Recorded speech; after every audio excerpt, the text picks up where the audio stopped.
दिल्ली में सरकार कौन चलाएगा, एलजी या चुनी हुई सरकार, इसको लेकर विवाद फिर खड़ा हो गया है क्योंकि केंद्र सरकार जो बिल लेके आई है संशोधन का, उसको लेकर आम आदमी पार्टी की सरकार ने सवाल खड़े किए हैं। और इस पर बात करने के लिए इस वक्त मनीष सिसोदिया उप मुख्यमंत्री हमारे साथ हैं। मनीष जी, किस तरीके से आप लोग विरोध दर्ज करा रहे हैं और क्यों विरोध दर्ज कराना है? क्योंकि भाजपा या बाकी लोग तो ये कह रहे हैं कि सामंजस्य बिठाने के लिए ये कदम किया उठाया गया। तो सामंजस्य तो सुप्रीम कोर्ट ने बिठा दिया ना। सामंजस्य सुप्रीम कोर्ट ने बिठाया। 4 जुलाई 2018 को सुप्रीम कोर्ट ने कह दिया कि भाई दिल्ली में चुनी हुई सरकार ही सरकार है। पुलिस, जमीन और पब्लिक ऑर्डर के मसलों को छोड़ के बाकी सारी ताकतें इसके पास हैं। सुप्रीम कोर्ट ने अपने फैसले में यह भी लिखा है कि एलजी के पास कोई मंजूरी देने का अधिकार नहीं है। उसके बावजूद अब ये कानून लेके आ रहे हैं कि एलजी ही सरकार है और हर एक फाइल दिल्ली सरकार में कोई भी मंत्री, मुख्यमंत्री, कैबिनेट कोई भी डिसीजन लेंगे, कोई भी काम करेंगे तो हर चीज के लिए एलजी के पास फाइल भेजेंगे। इसकी क्या जरूरत है? तो इसका मतलब ये सामंजस्य थोड़ी है। ये अरविंद केजरीवाल जी की राजनीति, अरविंद केजरीवाल जी की सरकार के काम जिस तरह से पूरे देश में फेमस हो रहे हैं, हिमाचल के गांव-गांव में वोट पड़ रहे हैं। मतलब हमें भी उम्मीद नहीं थी कि वहां पे इतने वोट पड़ के वहां से हमारे गांव में प्रधान जीत के आ जाएंगे, मेंबर्स जीत के आ जाएंगे। गुजरात में जिस तरह से, सूरत में अभी लोगों ने देखा अनप्रेसिडेंटेड विक्ट्री है, वो अरविंद केजरीवाल जी के काम की है। तो इससे ये घबरा गए हैं। इनको लग रहा है कि अगर इस काम की राजनीति को नहीं रोका तो इनको ये फर्जीवाड़े की राजनीति करना मुश्किल हो जाएगा, इसलिए ये जानबूझ के लेके आए हैं। मनीष जी, क्या लीगलिटी क्या है इसकी, क्या कानूनी वैधता है? क्योंकि आप लोग ये भी पता लगा है हम लोग कि आप लोग विचार कर रहे हैं इस पर कि कैसे कानून ये तो संविधान के पूरी तरह से खिलाफ है। संविधान में साफ साफ लिखा हुआ है दिल्ली में एक विधानसभा होगी, एक सरकार होगी चुनी हुई सरकार। 3 मसलों को छोड़ के, पुलिस, पब्लिक ऑर्डर और लैंड, इन 3 मसलों को छोड़ के सारे मामलों में पुलिस चुनी हुई सरकार डिसीजन लेगी। ये पहले कहते रहे नहीं नहीं ऐसा नहीं होगा, ऐसा नहीं होगा। बाद में हम सुप्रीम कोर्ट गए, सुप्रीम कोर्ट ने कहा नहीं ये बात सही है, चुनी हुई सरकार के पास ही डिसीजन मेकिंग की पावर है। अब ये संविधान के खिलाफ जा रहे हैं, सुप्रीम कोर्ट के फैसले के खिलाफ जा रहे हैं। तो सवाल यह है कि फिर चुनाव कराने की जरूरत क्या है? फिर लोकतंत्र आप चिल्ला रहे हो, लोग बोलो ना लोकतंत्र नहीं है, हम लोकतंत्र को खत्म कर रहे हैं। क्यों ढोंग रचते हो कि हम कहते हो हम लोकतंत्र हैं और फिर कहते हो हम फेडरल बात कर रहे हैं, हम राज्यों को अधिकार दे रहे हैं, ऊपर से चुनी हुई सरकार के अधिकार काट रहे हो। आप कह रहे हो चुनी हुई सरकार जो है वो सरकार नहीं होगी।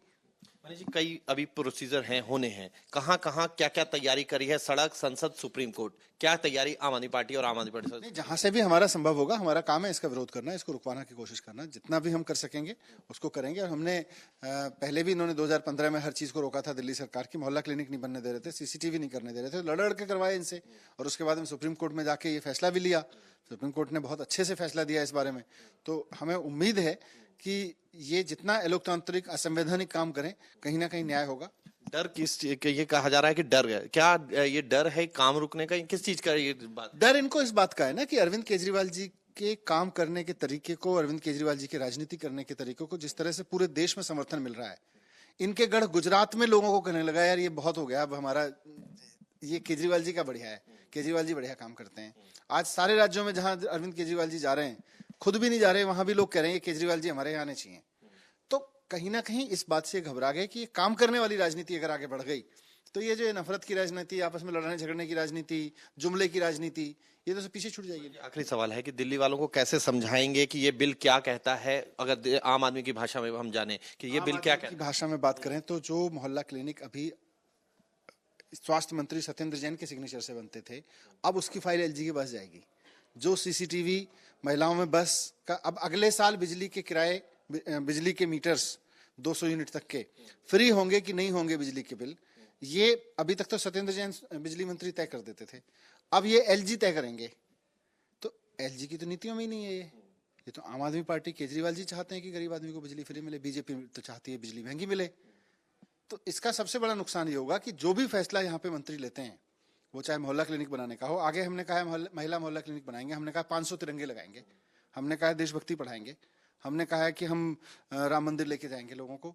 ये सारी चीजों पर एलजी फैसले लेंगे। तो लग रहा है आपको केजरीवाल मॉडल पर पावर ब्रेक होगा? केजरीवाल मॉडल को रोकने की कोशिश है, पर इन्होंने बहुत कोशिश की है। ये जनता की ताकत से चलता है, ये भारतीय जनता पार्टी की ताकत से थोड़ी चलता है। तो तेवर तल्ख है दिल्ली सरकार के और साफ कहा कि जो भी करना होगा वो जरूर करेंगे, चाहे वो सड़क हो, संसद हो या फिर सुप्रीम कोर्ट का रास्ता। वीडियो जर्नलिस्ट राकेश रावत के साथ मोहित बख्शी, न्यूज नेशन, दिल्ली।